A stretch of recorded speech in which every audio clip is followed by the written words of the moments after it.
Il y a dans cette Coupe du Monde une action dont l'Amérique parlera encore longtemps après la remise du trophée, et elle n'a rien à voir avec le score final. Julián Alvarez a inscrit en prolongation un but déjà considéré comme l'un des plus beaux du tournoi. Lautaro Martinez en a ajouté un deuxième juste après. L'Argentine a battu la Suisse 3-1 et rejoint la demi-finale contre l'Angleterre. Mais presque personne ne parle du football. Tous reviennent sur la 72e minute à Kansas City, quand un attaquant suisse est tombé, qu'un arbitre a porté la main à sa poche et que des millions de téléspectateurs ont soudain cru le tournoi truqué. Voici ce qui s'est passé sur le terrain. La Suisse venait d'égaliser à 1-1 grâce à une finition pleine de sang-froid de Dan Doyer, et pendant 10 minutes, elle avait semblé meilleure. Breel Embolo a pénétré dans la surface argentine. Leandro Paredes s'est décalé pour intervenir. Embolo est tombé. Le Portugais João Pedro Pinheiro a presque aussitôt averti Paredes, comme tout arbitre face à une image apparemment évidente. Puis l'assistance vidéo est intervenue et toute la lecture a changé. Le ralenti a montré, image par image, que Paredes n'avait jamais touché Embolo. Pas un effleurement, pas un accrochage, rien. Embolo était déjà en train de tomber avant l'arrivée du défenseur. Pinheiro s'est rendu devant l'écran au bord du terrain, a revu l'action, annulé le jaune adressé à Paredes, puis averti Embolo pour simulation. Comme le Suisse avait déjà reçu un jaune en première période pour un tacle en retard, ce second avertissement s'est automatiquement transformé en carton rouge. Il a quitté la pelouse en larmes, réconforté par ses coéquipiers, tandis que l'Argentine terminait la rencontre en supériorité numérique avant de l'emporter en prolongation. Commençons par les faits, car ils sont peu contestés. Presque tous les grands diffuseurs et sites statistiques ayant étudié les images ont donné raison à l'arbitre. L'ancien gardien des États-Unis, Braid Friedel, qui commentait le match, a dit que bien d'autres que la Fédération suisse seraient furieux de voir une telle décision peser sur un match de cette importance. L'ancien attaquant de Manchester City Bradley Wright Phillips a été plus direct. Il compatissait avec les coéquipiers d'Embolo, mais pas avec Embolo lui-même, car celui-ci avait peut-être coûté à son équipe une place dans le dernier carré. Même les supporters neutres ayant ralenti la séquence en ligne sont surtout arrivés à la même conclusion. Il s'agissait d'une simulation, tout simplement. Historiquement, cela fait de cette scène un moment immense. Embolo n'est que le 4e joueur en plus de 60 ans de Coupe du Monde expulsé après un second jaune pour simulation. Il rejoint l'Italien Francesco Totti en 2002, le Mexicain Luis Pérez en 2006 et le Ghanéen Asamoah Gyan, lui aussi en 2006. 20 ans s'étaient écoulés sans qu'un arbitre applique cette règle dans un moment aussi décisif d'un mondial. Pinheiro l'a fait sur la plus grande scène, sous les yeux du monde entier, et à la lettre du règlement, il a pris la bonne décision. Alors pourquoi une décision techniquement juste est-elle ressentie aujourd'hui par une immense partie du football mondial comme l'élément d'une affaire bien plus vaste et bien plus sombre? Parce que ce coup de sifflet n'était pas isolé. C'était déjà le 6e grand épisode vidéo du parcours argentin, et presque tous ont tourné dans le même sens. Revenons à la phase de groupe contre l'Algérie lorsque les crampons de Lionel Messi ont raclé la jambe d'un adversaire, du genou à la cheville, sans que la salle vidéo juge même le carton nécessaire. Passons ensuite au tour à élimination directe, où 2 demandes de pénalty distinctes contre des défenseurs argentins ont été écartées, après de longues interruptions qui ont laissé les commentateurs perplexes sur le critère appliqué. Ajoutons maintenant Kansas City, où le système vidéo a retiré un jaune à un joueur argentin pour infliger à son adversaire un carton rouge. Séparément, chacune de ces décisions peut se défendre. Mais une fois rassemblées sur un même tournoi et autour d'une seule équipe, elles forment le schéma qui alimente depuis 3 semaines la polémique sur toutes les grandes chaînes sportives du pays. Ce tournoi se déroule aussi sur un fond politique qui donne à ces décisions une portée bien différente de celle qu'elles auraient eue 4 ans plus tôt au Qatar. C'est la première Coupe du Monde principalement organisée aux États-Unis, sous un second mandat de Donald Trump, et la proximité entre le président américain et celui de la FIFA Gianni Infantino, est désormais indissociable du débat arbitral. Ils sont proches depuis 2018, lorsque Infantino, alors en poste depuis 2 ans, s'était rendu à la Maison-Blanche pour célébrer la victoire de la candidature conjointe des États-Unis, du Mexique et du Canada. Il avait offert à Trump un maillot personnalisé et un ballon dédicacé, geste qui, selon les récits, a durablement marqué Trump. Lorsque Trump a affronté sa première procédure de destitution et que sa popularité était au plus bas, Infantino s'est exprimé publiquement en des termes favorables et Trump ne l'aurait jamais oublié. Depuis, ils échangent appels et messages et jouent au golf ensemble, et Infantino a même accompagné Trump lors de son tout premier voyage d'État à l'étranger pendant son second mandat, traité presque comme un membre de l'administration plutôt que comme le dirigeant d'une organisation sportive indépendante. Cette relation a fait l'actualité quelques jours avant l'incident Embolo Paredes, lorsque la propre polémique de la sélection américaine a éclaté. Folarin Balogun, meilleur buteur des États-Unis dans ce mondial, avait écopé d'un match de suspension. Puis, sans avertissement apparent, la FIFA a annulé la sanction et l'a autorisé à jouer dès le match suivant contre la Belgique. Des informations espagnoles, confirmées par plusieurs médias, ont relié ce revirement directement à un appel personnel de Trump à Infantino pour lui demander de réexaminer le dossier. Trump ne l'a pas nié. Le fait que la FIFA ait annulé une décision disciplinaire en faveur d'un pays co-organisateur à la demande personnelle d'un président américain en exercice qui compte parmi les amis les plus proches d'Infantino a déclenché les questions de légitimité désormais attachées à chaque décision serrée concernant l'Argentine, même si personne n'a établi de lien direct comparable dans ce cas précis. L'Argentine n'est pas une équipe comme les autres dans ce mondial. À 39 ans, Lionel Messi dispute ce que presque tout le monde considère comme le dernier mondial de sa carrière et vise un deuxième titre consécutif avec les champions en titre. La FIFA a un immense intérêt commercial à voir la plus grande vedette du sport et le champion en titre aller le plus loin possible devant un public télévisé américain encore en pleine conversion au football. Cela ne prouve aucune manipulation. La technologie vidéo a montré, à plusieurs reprises et de manière indépendante, qu'elle jugeait les contacts comme celui entre Embolo et Paredes avec un très haut degré de fiabilité. Mais cela explique pourquoi tant d'observateurs neutres refusent désormais d'évaluer chaque décision de la VAR sur ses seuls mérites techniques et pourquoi de grands médias couvrant ce tournoi précis emploient des expressions comme blanchiment par le sport et des crises de légitimité, et pas seulement des supporters furieux en ligne. La Fédération suisse n'a pas directement accusé la FIFA de favoritisme, mais plusieurs journalistes helvétiques et plusieurs joueurs ont insisté sur le fait que c'était déjà la deuxième fois dans ce tournoi qu'un carton était transféré d'un joueur à un autre, selon le même protocole vidéo, et que les 2 épisodes avaient profité au même pays. Des arbitres chevronnés, dont l'ex-officiel de Premier League Mark Clattenburg, consultant, ont jugé le raisonnement juridique solide tout en jugeant sévère le sort d'Embolo, puisque la règle avait été conçue pour sanctionner les plongeons flagrants et cyniques, non une chute instantanée dans un duel à pleine vitesse dans la surface. La suite compte autant que ce qui vient de se produire. L'Argentine affrontera désormais l'Angleterre en demi-finale. Une affiche déjà chargée de décennies de poids politique et sportif, indépendamment de la VAR. Les supporters des 2 camps s'attendent à la même querelle dès que le moindre contact sera examiné, car le schéma installé au cours de ces 3 semaines ne permet plus aucun regard neutre.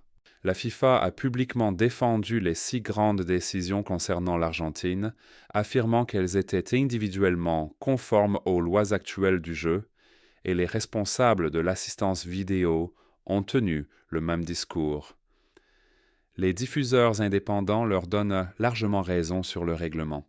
Ce que la FIFA n'a pas traité, et ce qui continue d'alimenter l'affaire à l'approche de la dernière semaine du tournoi, c'est la question plus profonde de savoir si une organisation aussi proche du pouvoir politique du pays hôte peut encore combattre de façon crédible l'apparence de partialité, même lorsque chacune de ses décisions se révèle techniquement défendable.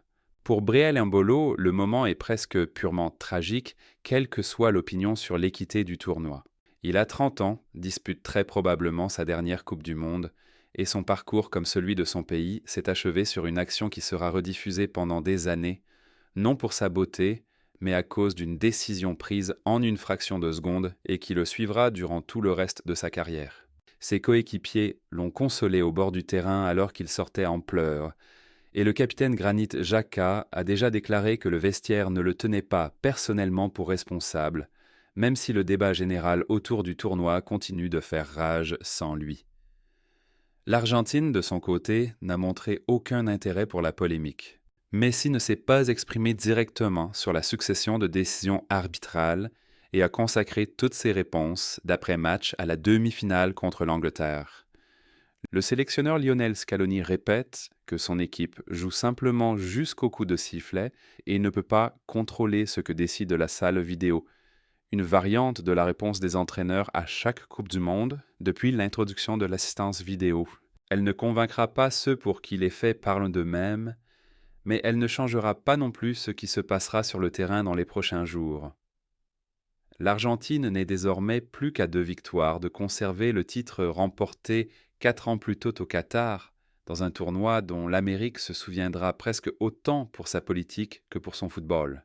La saga des visas mérite aussi d'être mentionnée, car elle a donné le ton d'un mondial où politique et arbitrage paraissent de plus en plus imbriqués.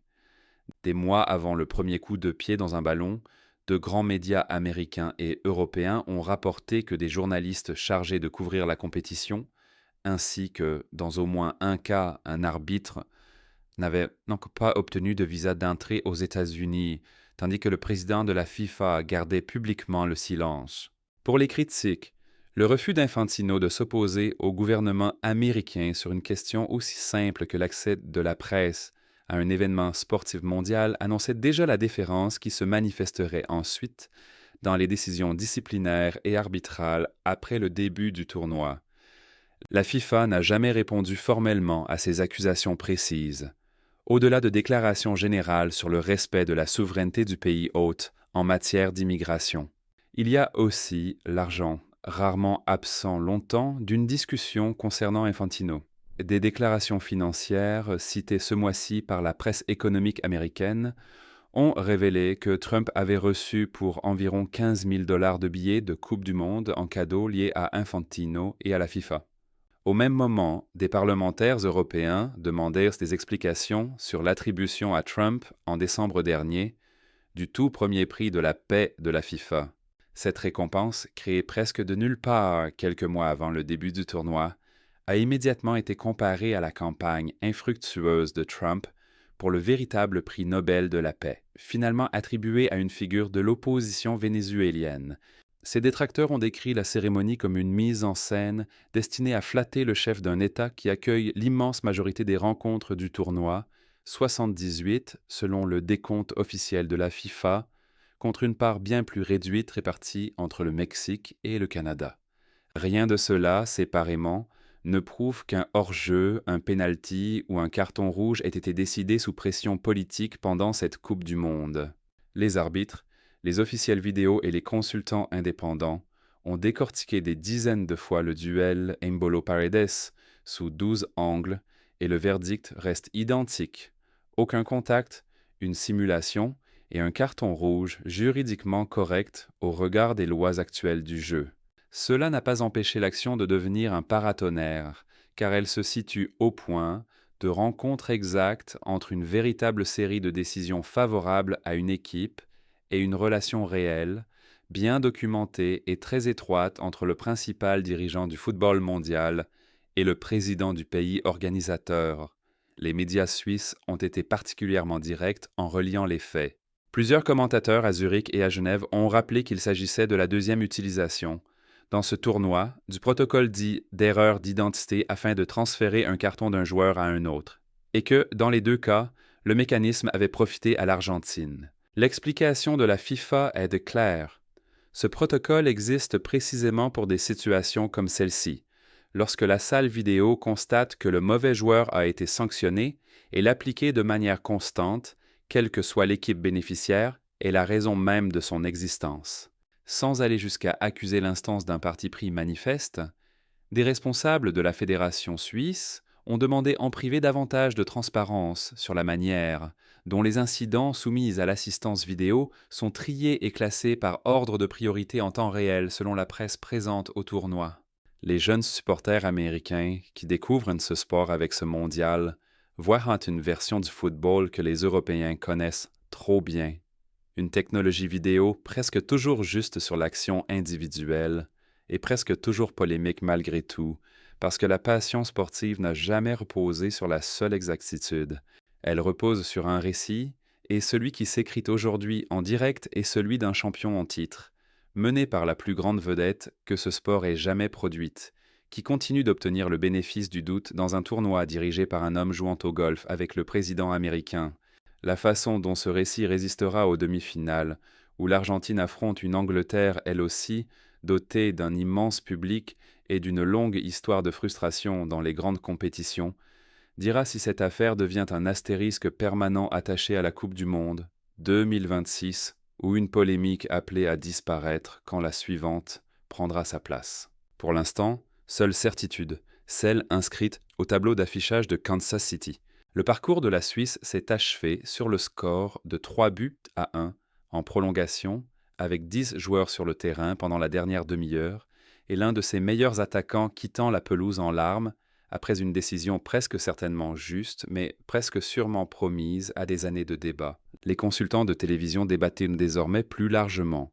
La vidéo en tant que technologie devait-elle vraiment prendre autant de place dans l'imaginaire du public ? Lors de son introduction, la promesse faite aux supporters était qu'elle ferait disparaître la controverse en remplaçant les réactions instinctives par les angles de caméra et la certitude du ralenti. Dans ce tournoi, c'est presque l'inverse. Chaque grand moment s'accompagne désormais d'un examen, chaque examen dure plusieurs minutes, et chaque minute de silence dans un stade plein laisse aux théories du complot le temps de prospérer avant même l'annonce de la décision. Lorsque Pinheiro est revenu de l'écran à Kansas City, des téléphones filmaient déjà les réactions dans tout le stade, et les images de la chute d'Embolo, ralenties une par une, circulèrent en ligne avant même la reprise du jeu. Cette rapidité fait aussi partie de l'histoire. Les comptes spécialisés dans l'analyse presque instantanée des décisions arbitrales figurent cet été parmi les pages de football les plus suivies du pays, un phénomène presque absent lors du dernier mondial au Qatar. Quelques minutes après la décision concernant Embolo, des montages d'images fixes étaient partagés pour montrer l'écart exact entre la jambe de Paredes et le corps d'Embolo, calculé à la fraction de seconde près. Cette immédiateté agit dans les deux sens.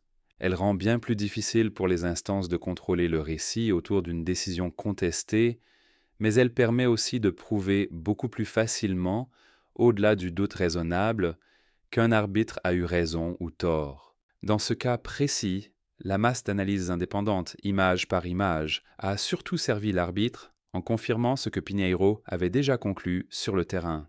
Malgré tout, le public américain qui découvre ce spectacle à grande échelle reçoit une initiation intense à un sport où la technologie censée clore les disputes est devenue la dispute elle-même.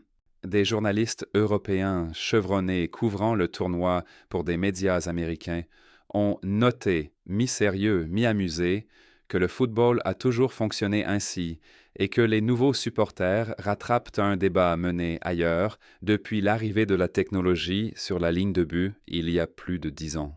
Ce qui distingue cette édition, c'est la superposition très particulière de la politique présidentielle, d'une équipe co-organisatrice ayant bénéficié de l'annulation d'une suspension et d'un champion en titre favorisé par une succession de décisions sur des contacts, le tout concentré sur les mêmes 3 semaines et ramené à la même relation, toujours plus scrutée, entre un président et un dirigeant du football. Quels que soient les résultats de la demi-finale contre l'Angleterre et de la finale, ce quart de finale de Kansas City a déjà sa place dans l'histoire du mondial, pour des raisons presque sans rapport avec le futur champion. On se souviendra de cette soirée comme de celle où les larmes d'un attaquant suisse sont devenues le symbole d'une querelle bien plus grande que lui. Une querelle sur ceux pour qui le plus grand tournoi de football est réellement organisée, et sur la capacité d'un sport centenaire fondé sur le jugement humain à survivre à une époque où chaque décision est filmée, ralentie et disséquée par des millions de personnes quelques secondes après les faits.